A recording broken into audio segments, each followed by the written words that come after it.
آج مریم نواز نے پنجاب میں سیاسی تاریخ رقم کر دی، پنجاب کی پہلی چیف منسٹر بن گئی۔ اس کے بعد انہوں نے تقریر کی، وہ بڑی دلچسپ تقریر ہے جس کا جائزہ بنتا ہے۔ اس سے آپ کو پتہ چلے گا کہ نئی حکومت مریم نواز کے نیچے پاکستان مسلم لیگ نون کی اس کی سمت کیا ہوگی۔ تقریر کو آپ 3 حصوں میں ڈیوائیڈ کر سکتے ہیں۔ ایک حصہ وہ ہے جس سے انہوں نے آغاز کیا، جس کے اندر شکریہ اور شکرانہ جو ہے وہ آپ کو ڈومینیٹ کرتا ہوا نظر آیا۔ میرے خیال میں تقریر کا یہ حصہ بنتا تو بالکل تھا، کیونکہ مریم نواز ایک طویل مشقت کے بعد، ذاتی جدوجہد کے بعد، جو یونیک نہیں ہے ٹو پولیٹیشنز، لیکن چونکہ ہم اس وقت مریم نواز کی بات کر رہے ہیں تو حوالہ بنتا ہے، اس کے بعد وہ اس منصب پر پہنچی ہیں۔ مریم نواز نے اس تمام جدوجہد، مشقت اور ذاتی تکلیف کا احاطہ کیا، اپنی والدہ کا ذکر کیا، ان کی تصویر اپنے سامنے رکھی ہوئی تھی۔ میرا خیال ہے کہ یہ پورشن ذرا لمبا ہو گیا، جس کے اندر انہوں نے بہت سارے حوالے اپنے ذات سے متعلق جوڑے،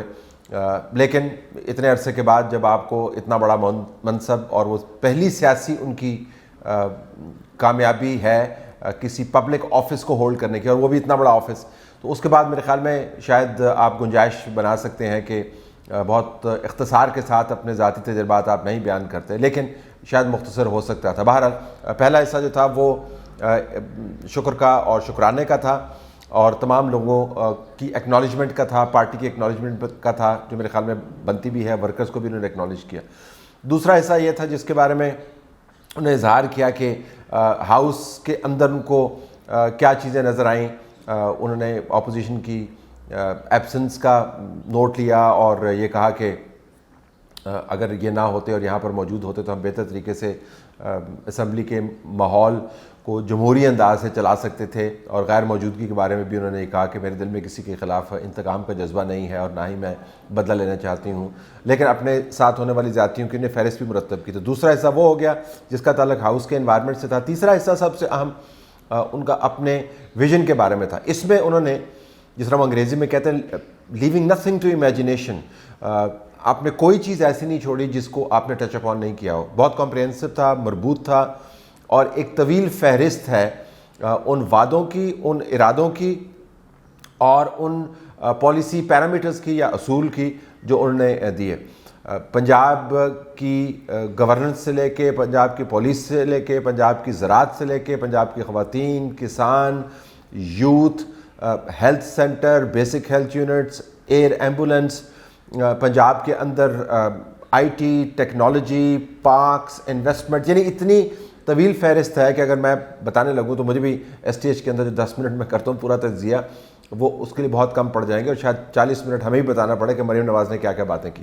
یہ اچھی بات ہے کہ انہوں نے ایک مربوط پروگرام سامنے رکھا، لیکن یہ ذہن میں رکھیں کہ پہلی تقریر بہت غور سے سنی جاتی ہے اور بہت غور سے نوٹ ہوتی ہے، اور پرابلی یہ واحد تقریر ہوگی جو مربوط انداز سے ان کی پالیسی کو جج کرنے کا حوالہ بنے گی۔ ویسے تو آپ اسمبلی کے اندر موجود ہوں گے، آپ کی پالیسی انیشیٹیوز ڈسکس ہوتے رہیں گے، آپ کا لیجسلیٹو ایجنڈا ڈسکس ہوتا رہے گا، لیکن اگر کوئی کمپریہنسو ویژن آپ کو نظر آتا ہے تو وہ ایسے موقع پر ہی نظر آتا ہے۔ دوسرا موقع بجٹ کا ہوتا ہے جس کے اوپر آپ کی اکنامک ویژن سامنے آتا ہے، لیکن بہت ریئر ہوتا ہے، بلکہ شاید 1 یا 2 مرتبہ ہوتا ہے جس کا آپ کو موقع ملے جب آپ اپنی تمام پالیسی کو آرٹیکولیٹ کر پائیں، اس کو بیان کر پائیں۔ تو آج وہ موقع تھا۔ میرے خیال میں جو انہوں نے کمٹمنٹس کی ہیں اس کو اب پایہ تکمیل تک پہنچانا یہ سب سے بڑا درد سر ہوگا اور چیلنج ہوگا۔ ویسے تو خواہشات کے اوپر چونکہ ٹیکس نہیں ہے الحمدللہ ابھی تک، تو اس وجہ سے آپ ان کا اظہار ببانگ دہل کر سکتے ہیں، آپ بجائے اس کے کہ آپ 3-4 چیزیں کہیں، آپ 1300 چیزیں بھی کہہ سکتے ہیں، اور لوگ کہتے بھی ہیں، لیکن ان کے اوپر عمل درآمد کرنا، اور پھر اگر عمل درآمد نہیں ہوا تو پھر اس کو حوالے کے طور پر نقادوں نے استعمال کرنا جو ہے وہ بھی آپ کے ذہن میں ہونا چاہیے۔ تو اگر آپ نے کہا ہے کہ مائنورٹیز کے بارے میں آپ نے بات کی ہے، اگر آپ نے خواتین کے بارے میں بات کی ہے، سکولز کے بارے میں بات کی ہے، اگر آپ نے ڈسپنسریز کی بات کی ہے، اگر آپ نے ایئر ایمبولنس کی بات کی ہے، اگر آپ نے تمام کی تمام چیزوں کو ایک تقریر کے اندر سمو دیا ہے، تو اس کے بعد وہ تمام کی تمام چیزیں ایک فہرست کی صورت میں مرتب ہوں گی، اور پھر اگلے چند مہینوں اور سالوں میں اس فہرست کے حوالے سے لوگ باکس ٹک مارک کریں گے۔ یہ یاد رکھیں جو نقاد ہیں اس مرتبہ اس حکومت کے، وہ بہت زیادہ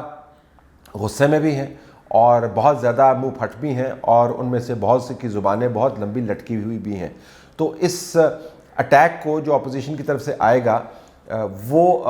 انریلنٹنگ ہوگا. یعنی جو کام آپ کا اچھا ہوگا اس کو انہوں نے بتانا نہیں ہے، اور جو واجبی سا ہوگا یا میڈیوکر سا ہوگا اس کو انہوں نے منفی کھاتے میں رکھنا ہے، اور جو منفی ہوگا اس کو پھر مہا منفی بتلانا ہے. تو یہ جو اوور کمٹمنٹ ہے ٹو ریفارم ایجنڈا، جو ایک طرح سے اچھا ہے کہ آپ نے تمام چیزوں کا احاطہ کیا، ایک طرف سے بہت بڑا چیلنج بھی بن جاتا ہے، کیونکہ اب آپ جب ڈیلیور کرنا شروع کریں گے تو یہی آپ کے الفاظ اور انہی کی گونج اور انہی کی بازگشت آپ کی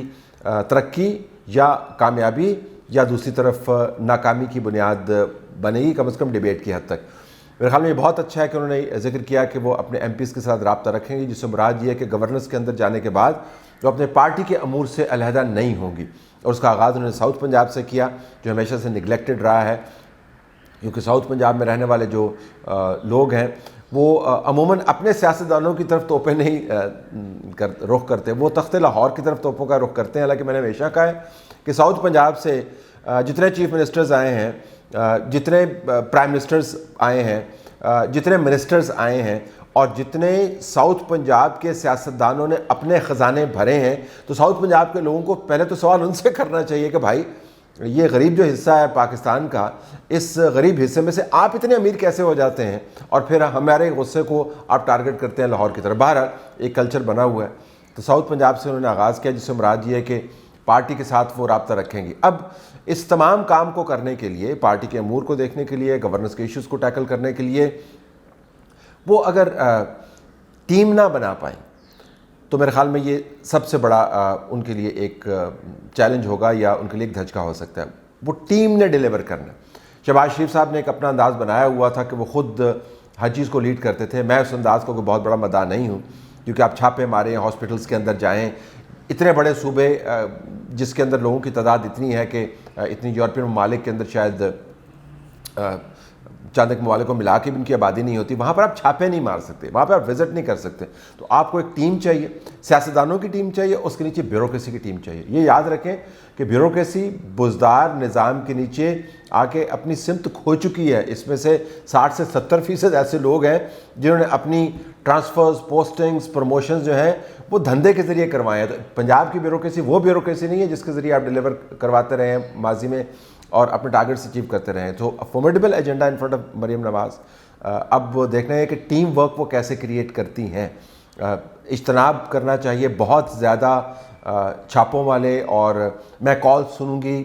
میں کوئی کالز کا بھی بڑا مداح نہیں ہوں. آپ کتنی کال سن سکتی ہیں؟ آپ کو کالز نہیں سننی ہے، آپ کو پالیسی کالز دینی ہے. تو اگر آپ پالیسی کالز دے دیں تو عوام کی کال سننے کی آپ کو خود ضرورت نہیں ہے. یہ پرانے زمانے کے طریقے ہیں. اس کے لیے اب جدید طریقے موجود ہیں جس سے آپ لوگوں کے ساتھ رابطہ کر سکتے ہیں. تو پالیسی آپ نے بنانی ہوگی، ٹیم آپ کو پلیس کرنی ہوگی، پولیٹیکل ٹیم اور بیوروکریسی کی ٹیم، اور اس کے بعد جو ان تمام اہداف کا انبار آپ نے لگایا ہوا ہے اس کے اندر سے کور اہداف چننے ہوں گے، اور ان کور اہداف کو آپ نے کیلنڈر کرنا ہوگا کہ پہلے 3 مہینے میں ہم نے کیا کرنا ہے، اگلے 3 مہینے میں کیا کرنا ہے، 1 سال میں کیا کرنا ہے، 2 سال میں، 3 میں، 4 میں، 5 میں، اور پھر کون سے کام ہم نے پیرلل کرنے ہیں اور کون سے کام ہم نے بالترتیب کرنے ہیں. یعنی متوازی کون سے کام چلانے ہیں اور 1 2 3 4 5 6 کر کے اپنے کام کون سے چلانے ہیں. یہ اگر آپ نے کر لیا تو میرے خیال میں ان میں سے بہت ساری چیزیں جو آج مریم نواز نے کمٹ کی ہیں کہ میں یہ کروں گی وہ ہو پائیں گی یا ان کا آغاز ہو جائے گا. ورنہ یہی تقریر ہوگی جس کا بار بار حوالہ دیا جائے گا کہ دیکھیں آپ نے یہ کہا تھا اور یہ نہیں ہوا. اس تقریر کو اگر وہ اپنے لیے ایک چیلنج کے طور پر لیں تو میرے خیال میں وہ کام کو بڑے منظم انداز سے کریں گی. لیکن ٹیمپٹیشن یہ کہ میڈیا ہائپ میں جاری رکھوں اور میں خود نظر آؤں، اگر اس کو انہوں نے ریزسٹ نہیں کیا تو پھر ٹیم ورک نہیں ہو پائے گا، پھر میڈیا ورک بہت ہوگا. اور ہم نے دیکھا کہ میڈیا ورک اور میڈیا پبلسٹی جو ہے وہ ووٹس کے اندر ٹرانسلیٹ نہیں ہوتی، ایکچوئل ورک ہوتا ہے.